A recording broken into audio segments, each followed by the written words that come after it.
feel nauseous, believe me. Never had a lot of shit come easy. Had to work hard, struggle just to be me. Had to rise up just so they could see me. Did what I had to do just to feed me, and what was left over I put towards my dreaming. But the only thing in life that has meaning are the things you gotta work for, believe me. Take into your hands a plan, your own hands can land your own brand. And damn, I feel like no one takes accountability. They want the credibility, convincingly unwilling to put in the hours it takes to get some power. Don't be f***ing sour, take a cold shower. Scream until you're louder, work until you're prouder. And f*** all the doubters, they're just your downers. I swear to God they all let me down. I always fought just to wear the crown. I'm off at these fucking clowns who were all taught they deserve an ounce. It's only worth it if you work for it. It's only worth it if you work for it. I won't stop till they hear me now. I won't stop till I wear the crown.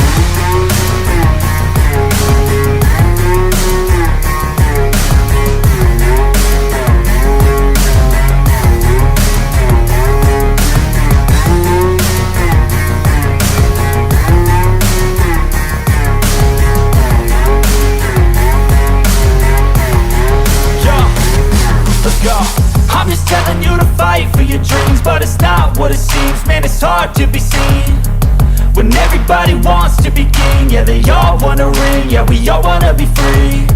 So show me what you got, what you bring, how you fight in the ring, how you take a fucking swing.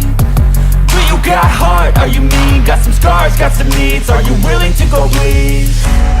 I swear to God they all let me down. I always fought just to wear the crown. I'm off at these fucking clowns who were all taught they deserve an ounce. It's only worth it if you work for it. It's only worth it if you work for it. I won't stop till they hear me now. I won't stop till I wear the crown. I swear to God they all let me down. I always fought just to wear the crown. I'm off at these fucking clowns who were all taught they deserve an ounce. It's only worth it if you work for it. It's only worth it if you work for it. I won't stop till they hear me now. I won't stop till I wear the crown.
Okay, let's get on with this.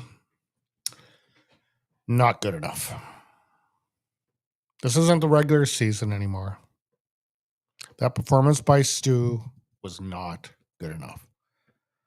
And this is the mild version of me talking about that performance that we witnessed. This is the playoffs. I understand that guy. They all have pressures. They're all the fan base are paying $800 a ticket. There's a lot on the line. This isn't like the 80s when it was $25 a ticket. And, if we won, we won. We didn't win. It wasn't a big deal. It's a big deal for Edmontonians right now to win the Stanley Cup. And especially this particular year. And when I watched that performance, 3 goals on 9 shots.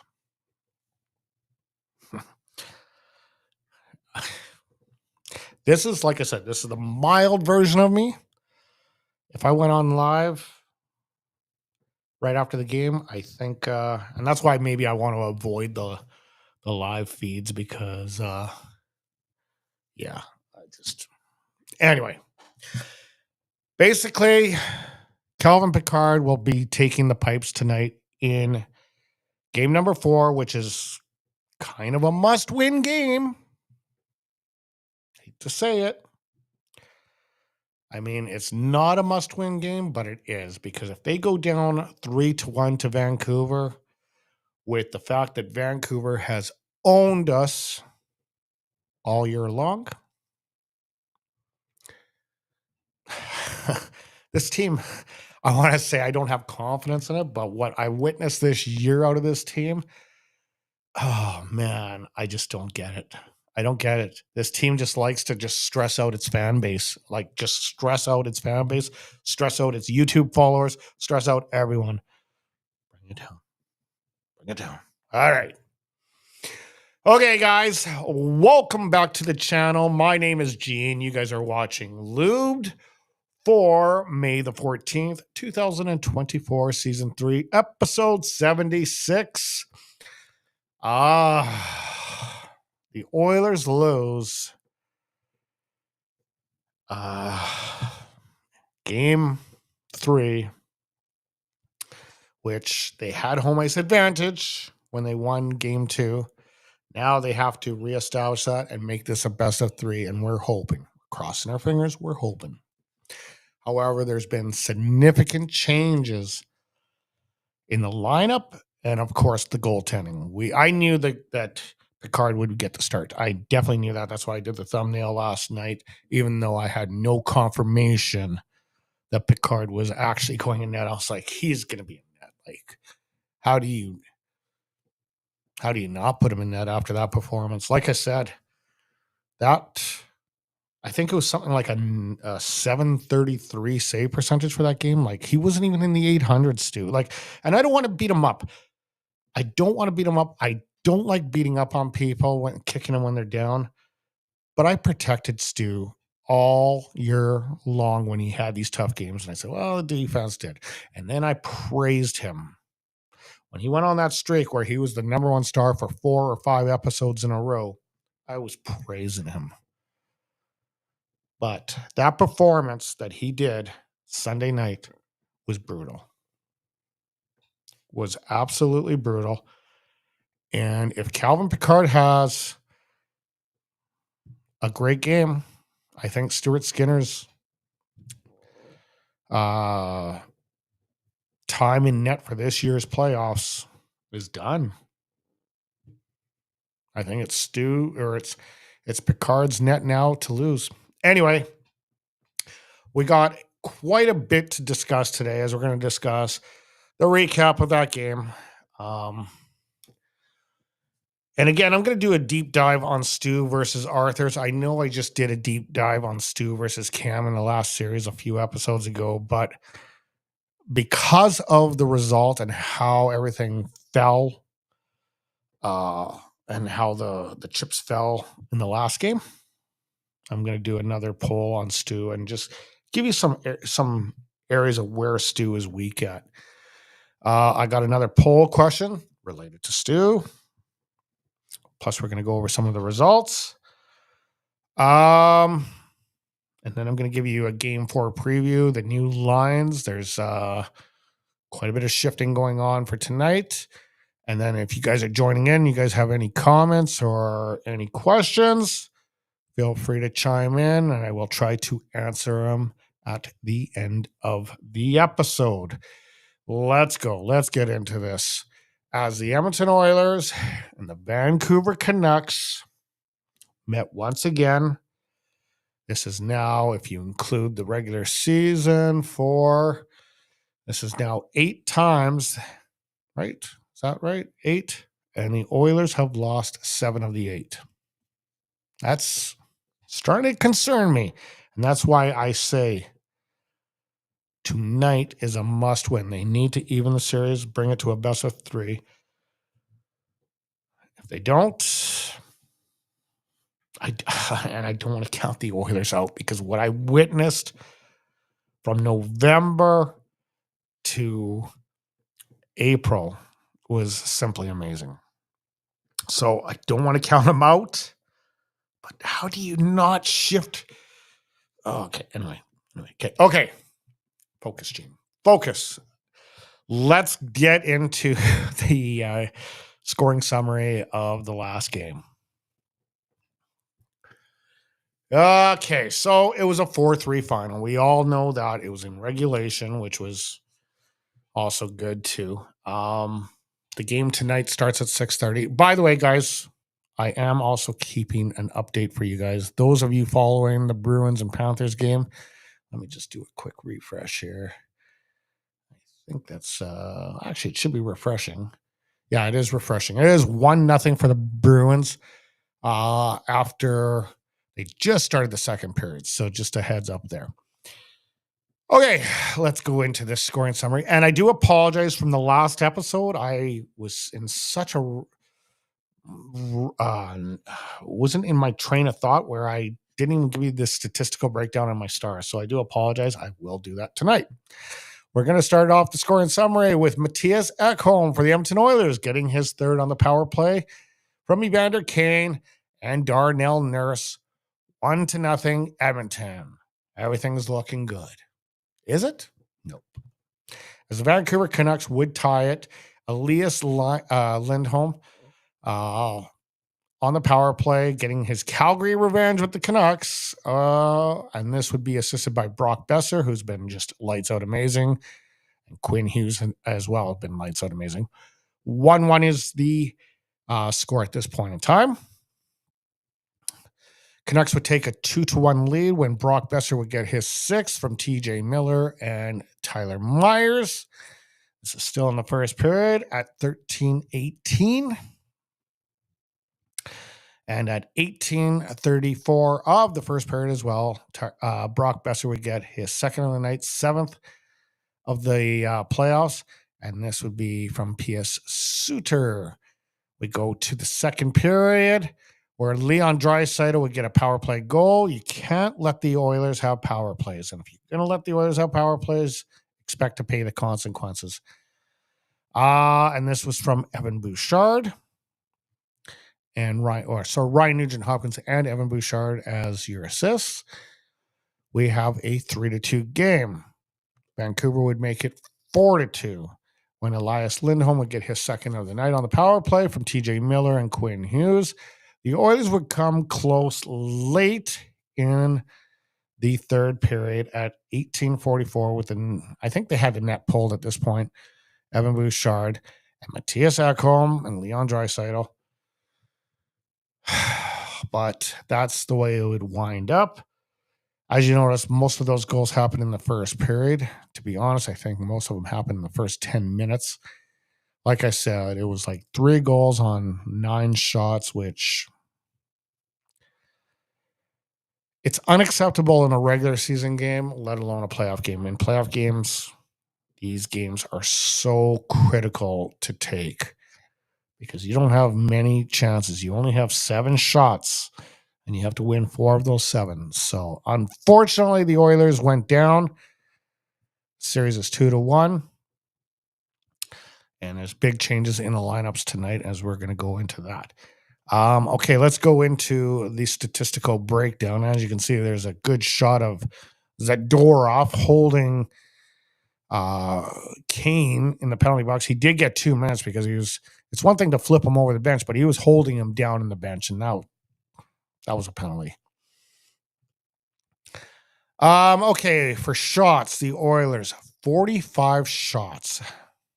They were peppering Silvos like crazy. Lots of goalposts. There was lots of chances, lots of stuff that could have went the Oilers' way that didn't go the Oilers' way. It just wasn't the Oilers' night. 45-18 were the shots on goal for the Edmonton Oilers. Hits, the Canucks out-hit us 50-30, which is quite a significant amount as well. I'm a strong believer in hits. I think that's a huge stat. I know Knobloch said in a presser a few games ago that it's not that big of a deal. I think it is because it wears your opponent down, and they are starting to wear the Oilers down. Let's see what happens tonight. Oh, I'm got my fingers crossed, guys. Okay. Excuse me. Face-off win percentage. This is another stat that usually the Oilers seem to excel at, but against the Canucks seem to outdraw the Oilers on the face-off dot. And when you're outdrawing them by a count of 57.6%, that means you're in possession of the puck during that time frame, and the opposing team is wasting their energy trying to get that puck back. So that's huge. Like, people don't understand that is such an important stat, but it's very huge. The Oilers' power play, they were 2 for 4, very decent. I'll take that. 50%. The penalty kill, they were only 1 for 3 on the penalty kill, so they were only 33% on that. Which this is one area that they've been doing really well under Knobloch, but for whatever reason, it wasn't the greatest night for their penalty kill. Now, Stu had an off night. We already acknowledged that. So that's part of the factor. But the D-Corps has got to put a little bit of responsibility on the penalty kill as well, because it's not like they got slammed with 7 or 8 penalties in this game. Like, there was only 3. Like, those 3 you got to really bar down and make sure that you're getting pucks out of the zone ASAP. Okay, block shots 23-6. I'm not going to look too much into this stat because Oilers were peppering everything that they had at Silvos. So for such a huge margin of block shots for the Canucks, that's totally understandable. Totally understandable. Takeaways again. This is one of those stats that Knobloch said that it's not one of those ones he takes into account. And realistically, I'm debating if I want to even keep it in there. Same with the giveaways. Like, are they really that important? I don't know. I got to do a little bit more assessing on it. So, time for my stars. I'm going to give Matthias Ekholm a star because he had 1 goal, 1 assist, and 1 hit. He was quite a factor. He got roughed up quite a bit too in this game. The whole team, like, it seems like the Canucks are just a heavier and bigger team. And I think that if the Canucks advance on, I really do believe their size is going to be what takes the cake. Second star, Leon Draisaitl, 1 goal, 1 assist. He had 5 shots on net, so he was definitely doing everything he could in his power to get something back past Silvos. And then my first star, 1 goal, 1 assist, and six shots with 2 hits, Evan Bouchard. He was exceptional.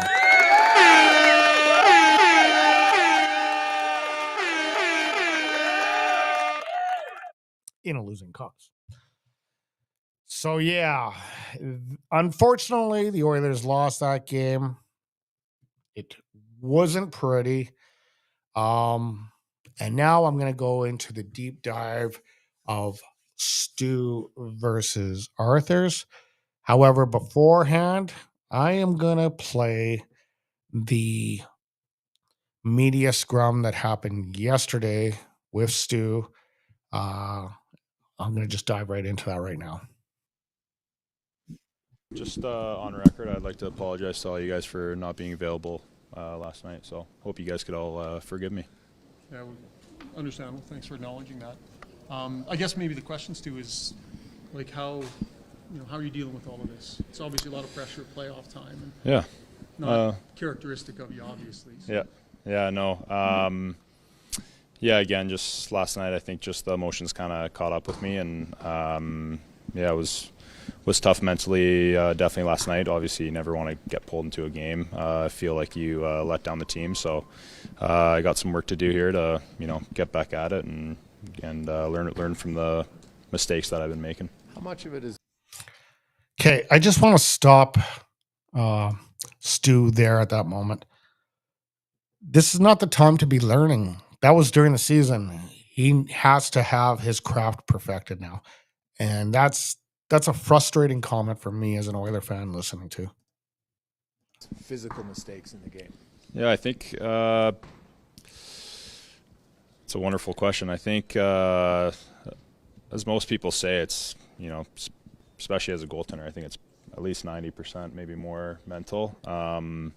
And I've been working on that game, obviously, for a long time. I think physically there's little adjustments that I can make, but to be super honest, I don't think it's anything technical. I think it's just me being able to find saves at key times, and I haven't been able to do that. Have you talked to Chris? Do you know are you starting tomorrow? Like, how does that conversation go?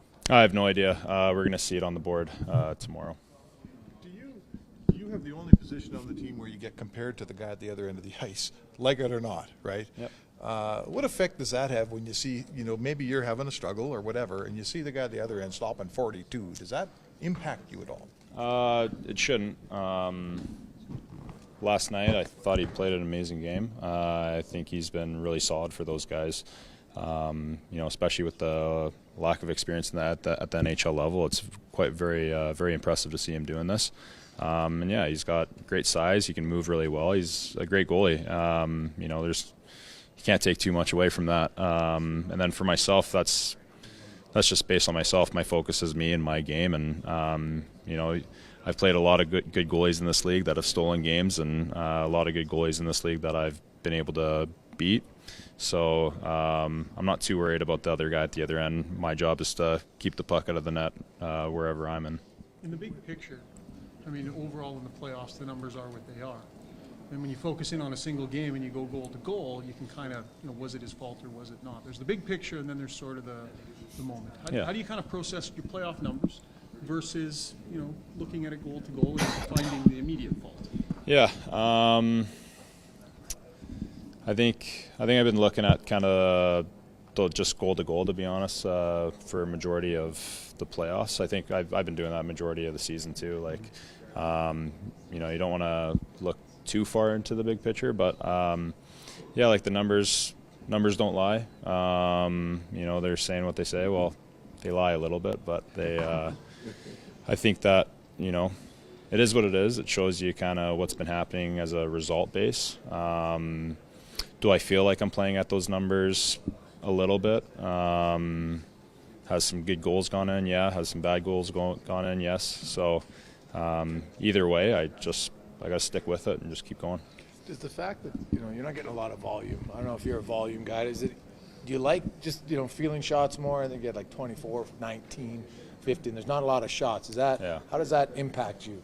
Yeah, I think it sometimes, especially like our team's been doing such a good job just rolling in the offensive zone. So, we've been like that for a long time. The last 2 years that I've been able to play here, it's been very similar to that. Do I like getting more volume? Sometimes, yeah. I think it definitely is a tough part of the work that we're in is when you get 10, 12 shots and not a lot of just like looks where you just feel the puck, just more, it's playoffs, it's a grind. Guys are in front, it's hard to see the puck. There's a couple grade A chances. That's just playoff hockey. So it is difficult, but I've been doing that and I've been able to play really well in games like that for a long time. So no excuses on that end. Stu, unless I misheard you or misunderstood you, you seem to indicate that probably haven't allowed too many bad goals this series, you felt. So I just wonder, based on the numbers, how close do you feel like you are to your ideal performance, your ideal game? It's as close as 1%. I think I could be, it's just very minimal, small, little thing that I can do, and we could be talking here, laughing about how great I am, but it's just not the case. So I got to be able to find that 1%. I got to find that little bit more, that one more save, and then I believe that if I do that, I can kind of just get into the flow of things, and everything will. I'll just be able to start playing better. This is a team that's had quite a bit of adversity this season. How does that affect what you're going through? Can you take lessons from what this team has been through this week? Yeah, I think to be honest, it feels the same way. Like, I think going through those adversities have really helped me, especially being in the situation that I'm in right now. Because I know I've been here before. I've been in a situation like this where maybe it doesn't feel like it's going your way, and even though it seems it's not like a technical little thing that you can just say, oh, I just got to fix that and everything will be fine, which makes it difficult. But again, I've been there many times this year. I've been there many times in my profession of being a goalie. So it's a position that I've been in before. So and I'm very grateful for those experiences, so that I'm not an absolute mess right now. Stu, one more from me. So you guys didn't allow a power play goal in the first round. You've allowed 3 in the last 2 games here. Are they doing anything, or are you guys doing anything that's resulting in that? Yeah, I think that they've made some good plays. Last night you could see just an amazing tip in front of our nets. So you got to give the other team some credit as well. I think that we got a few little small details that we can just get a little bit better at, just to keep them away from that. But I think overall, it's kind of the same thing. Like, it's not that much of a difference that we need to make in order to, be better on the PK. I think it's just, a few details, maybe 1% better, and I think we'll be able to do that. Yeah. I know that was a little bit long, guys, but I did want to play the whole complete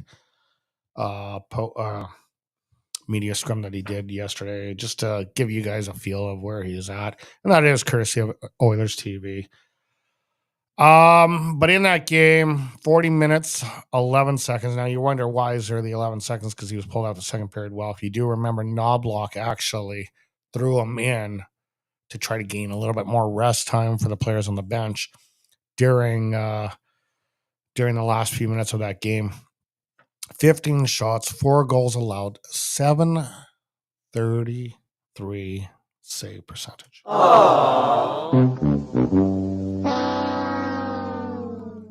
It's brutal, guys. Like, that's brutal. Whereas Arthur Silvois, 60 minutes of ice time, 45 shots, 3 goals allowed, 933 save percentage. And we've seen Skinner get the 933 save percentage. It's not like we haven't, but this is the time that we need him to perform. And I don't know. I don't know if we're going to see him again in the playoffs. It just depends what Calvin Pickard does. If Calvin Pickard has a bad night today, I would imagine Stuart Skinner is going to be in for game number, 4? Game 5? Game 5, I believe. Yeah, game 5. So, yeah, it's tough to say. Okay, let's look into the deep dive of where Stuart falters, I guess, and where Silvos excels. Okay, so Silvos has a better goals against average and a better save percentage. He excels at the mid-range. So basically, right in between the hash marks, Silvos is good there, and that is where Stuart absolutely struggles. It's not pretty to see at all. Stuart also has he has a better goal differential through 60 That being said, he also has guys named McDavid and Draisaitl helping that goal differential. So that to me is one of those stats that's what does that mean? Again, his weakest area is right in between the hash marks, where he is literally a 545 in between the hash marks, which is just, it's so basically in between the hash marks, 1 out of 2 go in. That's not a good number, man. That is not a good number. That's the one area he needs to clean up with 100% certainty. Whereas Silvos excels.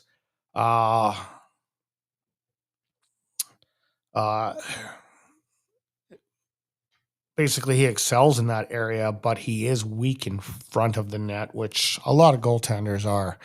And Silvos has really, really shined for a guy that's just coming in. Considering, Demko is technically their starter, and then DeSmith is supposed to be their backup. And then Silvos is the third stringer, and he's just knocking it out of the park. It's one of those, it really feels like Aiden Hill all over again. That's what this feels like. It feels like Aiden Hill all over again. So, I don't know. We need a win. We need a win tonight. We need a big, big win tonight, which takes us to the poll question, which is related to Stu. Let's get into it.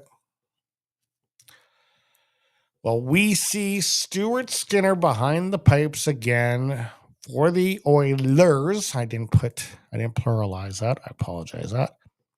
In this postseason. It's a simple yes or no. Scan the QR code and we'll get the results, and I will post the results like I'm going to post the results from the previous question. However, only 3 votes came in on this one. And the question was, if the Edmonton Oilers advance to the conference final, who would you rather have them play, Dallas or Colorado? 3 votes are in favor for the Dallas Stars, which is 100%. Careful what you wish for if this should happen, because Dallas is looking strong. They got the goaltending, they got the D, they got the offense, they got it all around. You got to think, the only thing Colorado might be missing is the goaltending. They got Cale Makar, they got Nathan McKinnon, and now that series is 3-1 for the Dallas Stars. They are looking to close out the previous Stanley Cup champions of 2 years ago? Next game. So, yeah. Go to my, scan that QR code. If you don't want to scan the QR code, you can do it directly from my YouTube page. Just go to my page, cast your vote. I will definitely read them out on the next episode. And yeah, let's go back into the main screen.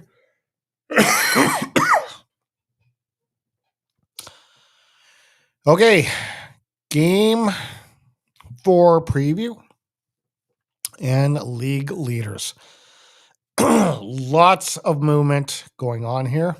I'm going to try to quicken this up here because we are occupying quite a bit of time. That Stuart Skinner video was almost 7 minutes, so that's why this video is a lot longer, this episode.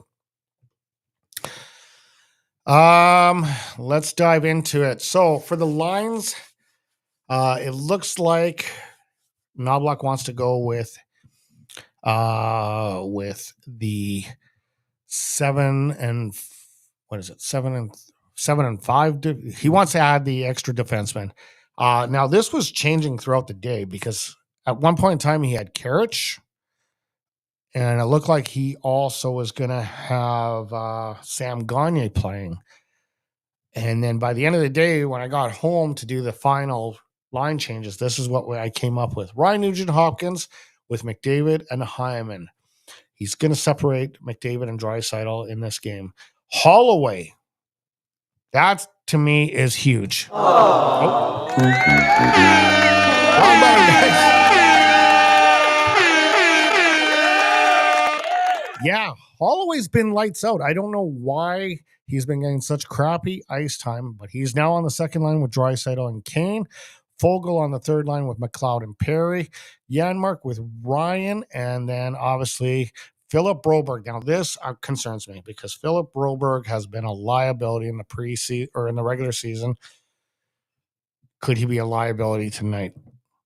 Again, he'll probably get minimal ice time. He's going to be kind of rovering in from time to time. So I'm not too overly concerned.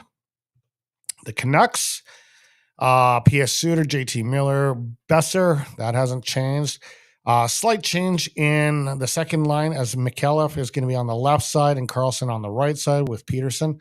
Joshua, Lindholm, Garland, Eamon, Bluger, and Lafferty. That pretty much has not changed. When it comes to the D pairings, a little bit of a shuffle for the Oilers here as Ekholm will be with Bouchard. Darnell Nurse is going to be with Vinny Desharnais as he gets promoted from the third line, and Cody Ceci goes to the third line with Brett Kulak. Quinn Hughes, Roenick, Zadorov, Myers, Ian Cole, and Juleson will come in for the suspended what's his face? The guy that cross-checked McDavid. I can't remember his name right now. In the face. So he'll come in for him. Obviously, Picard is going to be the number one tonight. Stuart Skinner will be backing him up. And Silvos and DeSmith as the injuries are Poolman and Demko. And then, of course, Susie, the guy I couldn't think of just 2 seconds ago, is out due to the 1-game suspension he got for cross-checking McDavid so violently in the face, which I think deserved a 3-game suspension. But there was a lot of stuff that was missed, too, on the Oilers' part. Zach Hyman could have got a suspension, too. So, I mean, you got to look at all the angles. If you really are, I understand we're Oiler fans, but we got to also look at what the Oilers do to other teams. And there could have been a suspension for Hyman, too. But it wasn't. But anyway, that's a different story. That's a past game. We're just hoping that we can see an Edmonton Oiler win tonight. Your playoff leaders is Zach Hyman with 9 goals. Nikushkin also with 9. And then Draisaitl, Besser, and Trocheck all tied with 7. When it comes to points, Draisaitl has 18, leads McDavid now with 17. Barkov now with 13 with Zibanejad and Tkachuk. Comes to your goaltenders. Again, I knocked out all the guys that have been eliminated because they're going to say that same save percentage and they'll always be right up there because as they play more and more, their save percentage depletes. But Swayman with a 930, he's number 1. Shesterkin with a 924. With Ottinger with a 924 as well. DeSmith 911 and Silvos at a 908. He kind of bumped up. He was about 898 the last time I did the last episode. So you can see that last game with 45 shots definitely hiked up his save percentage quite a bit. Plus minus, Tyler Seguin is a +8. Tanoff is a +7. Boy, Dallas looks good, man. Josh Manson of Colorado is a 7. Forsling for Florida is a +6, and Burns is a +6 for the Carolina Hurricanes. And I think that's about all I got for that. All right. What are we? We're 40 minutes into this episode, and we're finally getting to final thoughts. As right now you can see the series between Dallas is 3-1. Vancouver leads 2-1. We obviously know that. Florida leads the series between Boston. And what's the latest update right now? It is 2-1 Boston right now. So Boston's looking to catch up with 7:36 left in the second period. And then the Rangers lead 3-2. Let's go to your comments. And there is a couple. Renegade Man, if Picard can't get it done, who will the fans blame now? The goaltending in general. And I'm going to make a bold prediction. If it's goaltending that is the factor here, what are the chances of us picking up Linus Ullmark in the offseason? I could see that very much happening. Is he going to be the right fit for the Oilers? Who knows? But I've even heard that there is potential talk that they are thinking of bringing Jack Campbell up. Like, are they that desperate? I don't know. And then another one from Renegade Man. If the Oilers lose, then I hope Florida wins the cup. You know what? I promised my guys at work, because I do live in BC, and I'm gonna boo myself on this one. But if we lose to Vancouver, I'm gonna root for the Canucks. I don't want to, but I do want a Canadian team to finally break this. This is just getting to a point of being stupid. And trust me, my heart's not going to be into it. It's not like I'm going to be doing episodes of Lubed on the Vancouver Canucks. Like, no, I'm not going to put the time and effort into it, but I will kind of root for them and wish them the best. Unless they really, really, really piss me off like they did last game with the cross check on McDavid. Like, that to me gets me almost thinking I don't want to cheer for them, but I still kind of want to see a Canadian team do well. All right, guys, I think I took enough of your time. If you are witnessing this channel the very first time and like the content that I deliver, please hit that like, share, and subscribe button. You'd be doing me such a service. Renegade Man, thanks for chiming in. I always appreciate it.